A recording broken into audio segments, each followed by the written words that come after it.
Colonel Sophia Qureshi और मेरे साथ विंग कमांडर व्योमिका सिंह आज आपको 6 से 7 मई 2025 की रात 1:05 से 1:30 बजे के बीच भारतीय सशस्त्र बलों द्वारा अंजाम दिए गए ऑपरेशन सिंदूर के बारे में जानकारी देंगे। ऑपरेशन सिंदूर 22 अप्रैल को पहलगाम में हुए विभत्स आतंकवादी हमले के शिकार मासूम नागरिकों व उनके परिवारों को न्याय देने के लिए लॉन्च किया गया था। इस कार्रवाई में 9 टेररिस्ट कैंप्स को टारगेट किया गया और पूरी तरह से इसे बर्बाद किया गया। पाकिस्तान में पिछले 3 दशकों से टेरर इंफ्रास्ट्रक्चर का निर्माण हो रहा है। इसमें recruitment, indoctrination centres, training areas व लॉन्च पैड शामिल थे, जो पाकिस्तान और पाक अधिकृत जम्मू कश्मीर POJK दोनों में फैले हैं। Operation Sindoor was launched by Indian Armed Forces to deliver justice to the victims of Pahalgam terror attack and their families. 9 terrorist camps were targeted and successfully destroyed. Over the last 3 decades, Pakistan has systematically built terror infrastructure. It is a complex web of recruitment and indoctrination centers, training areas for initial and refresher courses, and launch pads for handlers. These camps are located both in Pakistan as well as Pakistan-occupied Jammu and Kashmir areas. Some of the well-known training camps are located, as you can see on the screen. They are distributed from Savai Nala in the north, counting to approximately 21, ending at Bhagalpur to the south. इन लक्ष्यों का चयन विश्वसनीय intelligence सूचनाओं के आधार पर हुआ ताकि आतंक गतिविधियों की रीढ़ तोड़ी जा सके, और यह खास ध्यान दिया गया कि निर्दोष नागरिकों और सिविलियन इंस्टॉलेशन को नुकसान न पहुंचे।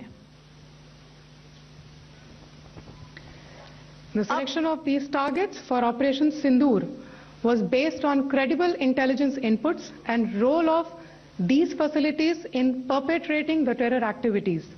The locations were so selected to avoid damage to civilian infrastructures and loss of any civilian lives. This was done with due diligence, and the camps selected for targeting and their engagement will now be shown to you one by one. POJK के targets मैं आपको बताना चाहूंगी। सबसे पहले सवाई नाला camp Muzaffarabad, जो कि POJK के लाइन ऑफ कंट्रोल से 30 किलोमीटर दूर है। यह एक लश्कर तौयबा का ट्रेनिंग सेंटर था। 20 अक्टूबर 2024 सोनमर्ग, 24 अक्टूबर 24 गुलमर्ग, 22 अप्रैल 2025 पहलगाम, इन हमलों के आतंकियों ने यहीं से प्रशिक्षण लिया था। सैयदना बिलाल कैंप मुजफ्फराबाद, यह एक जैश ए मोहम्मद का स्टेजिंग एरिया है। यह हथियार, विस्फोटक और जंगल सर्वाइवल ट्रेनिंग का केंद्र भी था। गुलपुर कैंप कोटली, यह LOC से 30 किलोमीटर दूर था। लश्कर तौयबा का बेस था, जो रजौरी पुंछ में सक्रिय था। 20 अप्रैल 2023 को पुंछ में और 9 जून 2024 को तीर्थ यात्रियों के बस हमले में यहीं से आतंकी को ट्रेन किया गया था।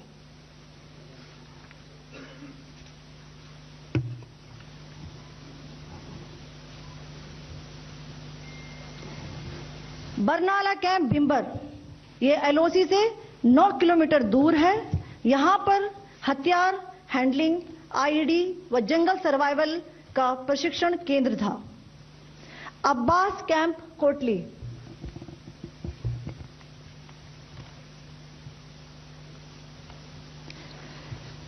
यह LOC से 13 किलोमीटर दूर है। लश्कर तौयबा का फिदाइन यहां तैयार होता था। इसकी कैपेसिटी 15 टेररिस्ट को ट्रेन करने की थी।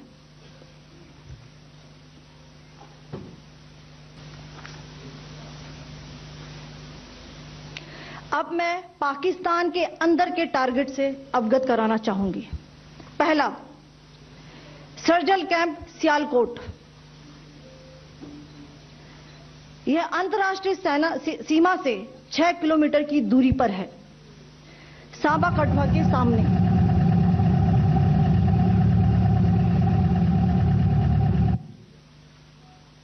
मार्च 2025 में जम्मू एंड कश्मीर पुलिस के 4 जवानों को की जो हत्या की गई थी, उन आतंकवादियों को इसी जगह पर ट्रेन किया गया था। दूसरा, महमूना जाया कैंप सियालकोट। यह 18 से 12 किलोमीटर आईबी से दूर था। हिजबुल मुजाहिदीन का बहुत बड़ा कैंप था। यह कठुआ जम्मू क्षेत्र में आतंक फैलाने का नियंत्रण केंद्र था। पठानकोट एयरफोर्स बेस पर किया गया हमला भी इसी कैंप से प्लान और डायरेक्ट किया गया था। मरकज ताइबा मुरीद के, यह आईबी से 18 से 25 किलोमीटर दूरी पर है। 2008 के मुंबई हमले के आतंकी भी यहीं से प्रशिक्षित हुए थे। टारगेट 10 हुआ, एंक्लोजर सेम ही है। 7 it is hit the target. हाँ हाँ।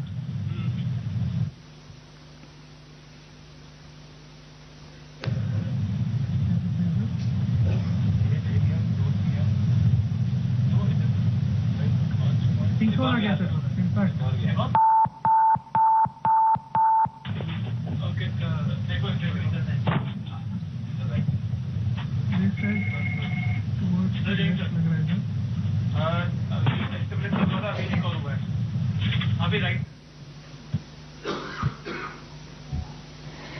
मरकज सुभान अल्लाह भावलपुर, यह इंटरनेशनल बाउंड्री से 100 किलोमीटर दूर है। जैश ए मोहम्मद का मुख्यालय था। यहां पर रिक्रूटमेंट, ट्रेनिंग व इंडोक्ट्रिनेशन का केंद्र भी था। शीर्ष आतंकी अक्सर यहां आते थे। मैं आप सबको बताना चाहती हूं कि किसी भी सैन्य ठिकाने का निशाना नहीं बनाया गया और अभी तक किसी तरह की नागरिक क्षति की रिपोर्ट नहीं है। धन्यवाद। जय Hind. The strike on the terror camps were undertaken through precision capability, as shown to you. A niche technology weapons with careful selection of warheads was ensured so that there will be no collateral damage. The point of impact in each of the target was a specific building or a group of buildings. All the targets were neutralized with clinical efficiency, and the results reiterate the professionalism of the Indian Armed Forces in the planning and execution of their operations. No military establishments were targeted. India has demonstrated considerable restraint in its response. However, it must be said that the Indian Armed Forces are fully prepared to respond to Pakistani misadventures, if any, that will escalate the situation.